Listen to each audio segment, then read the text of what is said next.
বৃষ্টির পানিতে রয়েছে 5টি রোগের ওষুধ। আপনারা জানলে অবাক হয়ে যাবেন, বৃষ্টি কিন্তু আল্লাহ পাক রব্বুল আলামিনের পক্ষ থেকে আসমান থেকে বর্ষিত হয় এবং আল্লাহ তাআলা বৃষ্টির পানি ব্যাপারে নিজেই কোরআনুল কারীমের ভিতরে আয়াত নাযিল করে দিয়েছেন। কোরআনুল কারীম খুলেন, আল্লাহ পাক রব্বুল আলামিন নিজেই বলে দিয়েছেন। 26 নম্বর পারা 10 নম্বর সূরা কফের 9 নম্বর আয়াত আল্লাহ পাক রব্বুল আলামিন জানিয়ে দিয়েছেন, ওয়ানাজ্জালনা মিনাস সামাই মাআন মুবারাকান ফাআমবাতনা বিহি জান্নাতি ওয়া হাব্বাল হাসীদ।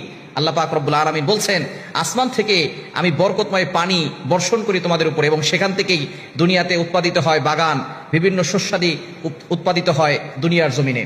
এবং আল্লাহ পাক রব্বুল আলামিন অন্য আয়াতে জানিয়ে দিয়েছেন, ওয়ানসালনা মিনাস সামাই মাআন তাহুরা। আসমান থেকে আল্লাহ পাক রব্বুল আলামিন পবিত্র পানি বর্ষণ করেন।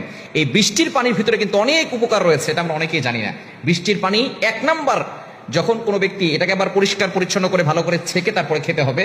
যদি কেউ বৃষ্টির পানি খেতে পারে তার হজম শক্তি বৃদ্ধি পাবে। সুবহানাল্লাহ বিহামদিহি। অনেকের হজম শক্তি কম, কোনো কিছু খেলে হজম হয় না, শরীর কষা হয়ে যায়, তারা বৃষ্টির পানি খাবেন। ভালো করে ছেঁকে যদি বৃষ্টির পানি আপনি খেতে পারেন, দেখবেন আপনার হজম শক্তি বৃদ্ধি পাবে। এটা আল্লাহ তাআলার পক্ষ থেকে পবিত্র পানি আল্লাহ পাক রব্বুল আলামিন মানুষের জন্য দুনিয়াতে প্রেরণ করেন। সুতরাং 1 নাম্বার হচ্ছে আপনার হজম শক্তি বাড়াবে। 2 নাম্বার হচ্ছে জটিল ও কঠিন রোগ যেটা আমাদের সমাজের ভিতরে ম্যাক্সিমাম মানুষের আছে, সেটা হচ্ছে চর্মরোগ। বিভিন্ন ধরনের চুলকানি হয়, অ্যালার্জি হয়, দাউদ হয়, এই ধরনের সমস্যা অনেকের আছে। নবীজি সাল্লাল্লাহু আলাইহি ওয়াসাল্লাম কিন্তু বৃষ্টিতে গোসল করতেন, এটা আমরা অনেকে ভুলেই গেছি। এবং নবীজি সাল্লাল্লাহু আলাইহি ওয়াসাল্লাম বৃষ্টি পড়লে বৃষ্টিতে হাত দিয়ে দোয়া করতেন, কারণ নবীজি সাল্লাল্লাহু আলাইহি ওয়াসাল্লাম জানিয়ে দিয়েছেন বৃষ্টির সময় দোয়া করলে দোয়া কবুল হয়, ওই দোয়া ফেরত দেওয়া হয় না।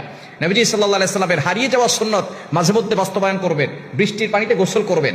পুরুষ হলে যেখানে লোকজন কম থাকে সেখানে একটু গোসল করবেন, বৃষ্টির পানি গায়ে লাগাবেন, দেখবেন আপনার অ্যালার্জির সমস্যা চলে যাবে, চুলকানি রোগ, এগুলো সব থেকে আপনি মুক্তি পাবেন। খুবই জটিল ও কঠিন রোগ এটা বাংলাদেশের ভিতরে ম্যাক্সিমাম জায়গায় এবং ছোট ছোট বাচ্চাদের হয়ে থাকে। যদি ঠান্ডা লাগার আশঙ্কা না থাকে, জ্বর হওয়ার আশঙ্কা না থাকে, তাহলে আপনি অবশ্যই বৃষ্টির পানিতে গোসল করার ট্রাই করবেন, দেখবেন আপনার চর্মরোগ থেকে আপনি বাঁচতে পারবেন ইনশাআল্লাহ।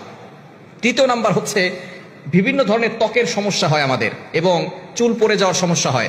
বৃষ্টির পানি দিয়ে যদি আপনি গোসল করেন, দেখবেন আল্লাহ পাক রব্বুল আলামিন আপনার চুল পড়া বন্ধ করে দিবেন এবং ত্বকের সমস্যা দূর করে দিবেন।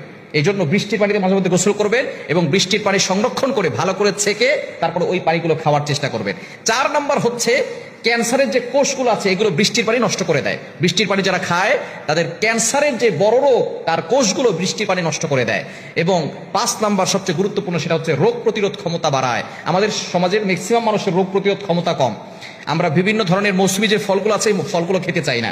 বিশেষ করে অনেকে কাঁঠাল খায় না, অনেকে তরমুজ খায় না, আম বড় পছন্দ করে। হ্যাঁ, আপনি প্রত্যেক মৌসুমের ফল কিছু না কিছু খাওয়ার চেষ্টা করবেন।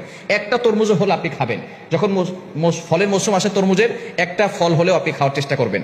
যখন কাঁঠালের মৌসুম আসে খাবেন, কেননা এটা আপনার রোগ প্রতিরোধ ক্ষমতা বাড়াবে। ঠিক তদ্রুপভাবে এই বৃষ্টির পানিও আপনার রোগ প্রতিরোধ ক্ষমতা বাড়ায়। এজন্য এই বৃষ্টির পানিটাকে সংরক্ষণ করে রাখবেন, ভালো করে ছেঁকে পরিষ্কার করে ওই পানিটা খাওয়ার ট্রাই করবেন। এবং বৃষ্টি পড়লে আপনি বৃষ্টিতে গোসল করার সুযোগ থাকলে গোসল করবেন এবং বৃষ্টির সময় আল্লাহর কাছে দোয়া করবেন।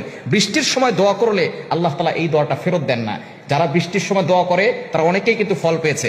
এটা তিরমিজি শরীফের হাদিস, নবীজি সাল্লাল্লাহু আলাইহি ওয়াসাল্লাম নিজে জানিয়ে দিয়েছেন, যারা বৃষ্টির সময় হাতটাকে ভিজাবেন, আপনি আপনার জানালা থেকে হাতটাকে বের করে দিয়ে হাতে পানি পড়ছে আর আপনি আল্লাহর কাছে চাচ্ছেন, আল্লাহ আমার এটা দাও, আল্লাহ আমার এটা দাও, আল্লাহ আমি এই বিপদে আছি, আল্লাহ আমি এই অভাবে আছি। এবং যদি গোসল করার সুযোগ হয়, নবী সাল্লাল্লাহু আলাইহি ওয়াসাল্লাম বৃষ্টিতে মাঝে মধ্যে ভিজতেন, আমরা এই সুন্নতটাকে ভুলে গেছি। আমরা বৃষ্টিতে ভিজবো, তাহলে চর্মরোগ দূর হবে, ত্বকের সমস্যা দূর হবে, চুল পড়া বন্ধ হবে এবং দোয়া করলে দোয়াও কবুল হবে। কারণ আল্লাহ তাআলার পক্ষ থেকে আসমান থেকে রহমতের বৃষ্টি নাজিল হয়। কিন্তু অনেকেই আছে বৃষ্টি পড়লে অখুশি হয়ে যায়। বৃষ্টি হচ্ছে আল্লাহর পক্ষ থেকে বান্দার প্রতি একটা রহমত। কখনো বৃষ্টি বললে বৃষ্টিকে গালিগালাজ করবেন না। বৃষ্টি আসলে অতিরিক্ত হলেও আপনি কখনো বৃষ্টিকে গালিগালাজ করবেন না, এটা আল্লাহর পক্ষ থেকে একটা রহমত। এজন্য বৃষ্টির সময় দোয়া করবেন এবং বৃষ্টি পানির খাবেন এবং গোসল করার ট্রাই করবেন, দেখবেন আল্লাহ তাআলা জটিল ও কঠিন রোগ থেকে আপনাকে মুক্তির ব্যবস্থা করে দিবেন।